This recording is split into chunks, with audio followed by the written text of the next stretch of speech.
Tonight, K2's on your side, unpacking a new city ordinance aiming to crack down on the use of chemical munitions outside of the Portland ICE facility.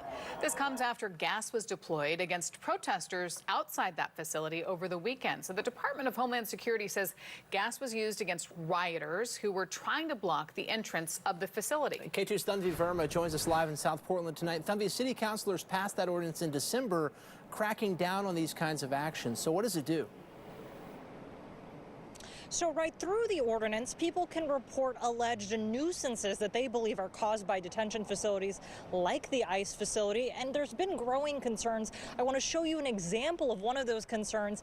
The apartment complex that you're looking at, that's right in front of the ICE facility. A resident tells me there was a projectile shot into the third floor of an apartment. Just look at that window. This is one of many examples.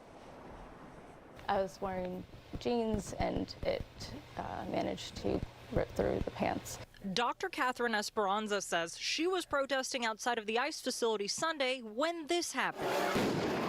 They were shooting from the roof, hitting directly at my ankle. I'm really concerned that at this point somebody could die, somebody could be shot directly in the face. In some ways, LaShonda Shavers can relate. Shavers was in her apartment just across the street from the ICE facility when the protests were happening. Saturday evening, we started hearing explosions, and I didn't, because there was a huge crowd, you know, families, kids, and strollers, so I didn't expect any tear gas. So my windows were open, and then all of a sudden we started hearing the explosions.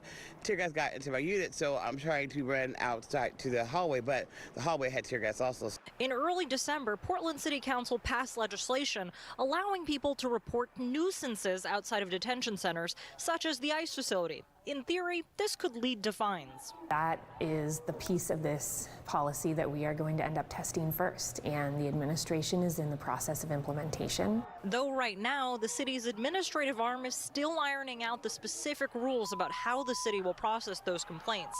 At least that's according to the author of the legislation, District 3 Councilor Angelita Murillo. I think that whenever someone files a complaint, something has to be done with it and it has to go somewhere. In my opinion, I think that those complaints need to be used to start building up a case about the permitting aspect of the McAdam building. The Department of Homeland Security sent us a statement this weekend, reading in part, on Saturday, over 250 rioters violently stormed an ICE facility in Portland, forming a shield wall with umbrellas while they attempted to tie the vehicle gate shut with ropes and moved a dumpster to block the front gate. 4 rioters were arrested with charges including destruction of government property, failure to comply, and disorderly conduct. And given DHS's statement, I asked Councilor Purtle Guinea what she has to say to people who believe ICE was justified in deploying gas. And she said thousands of peaceful protesters did not deserve what happened to them this past weekend. Reporting live in South Portland, Tanvi Verma, K2 News. Tanvi, thanks for that. Developing tonight, a federal judge limiting the use of force by DHS agents outside the Portland ICE facility. The judge blocking those officers from firing off gas or munitions unless they face an imminent threat. The federal judge approved what is known as a temporary restraining order. K2's Tanvi Verma joins us from the ICE facility now. What does that mean, Tanvi? So, Deb, essentially it's a 2-week pause, though the plaintiffs can ask for a longer pause.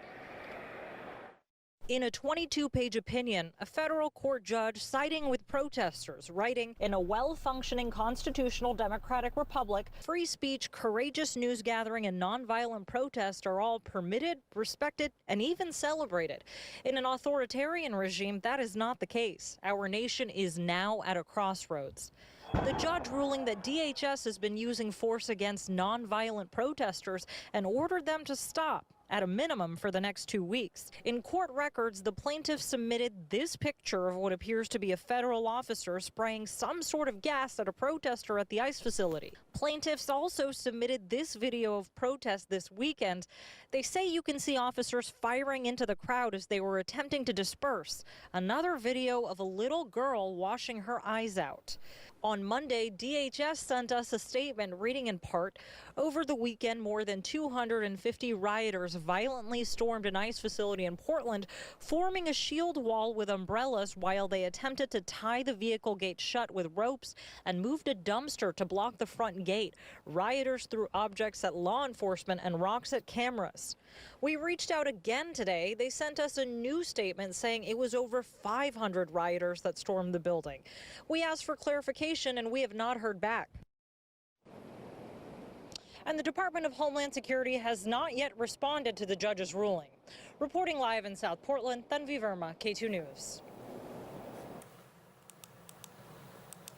Portland Mayor Keith Wilson called the judge's ruling an indictment of the Trump administration's authoritarian tactics in Portland. In the last hour, he issued a statement reading in part, Portlanders will continue to show up, stand with our immigrant neighbors, and win through peace.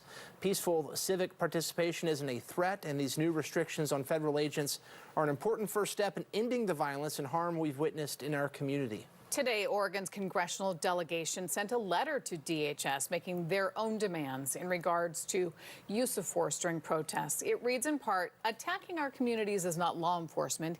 It is blatant suppression of people's constitutional rights. No lawful justification exists for such reckless and excessive use of force.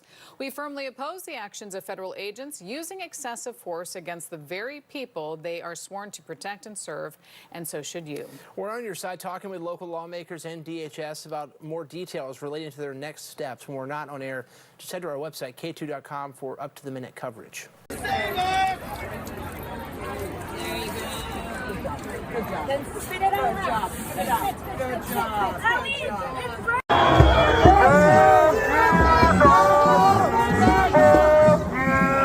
All right, here they come.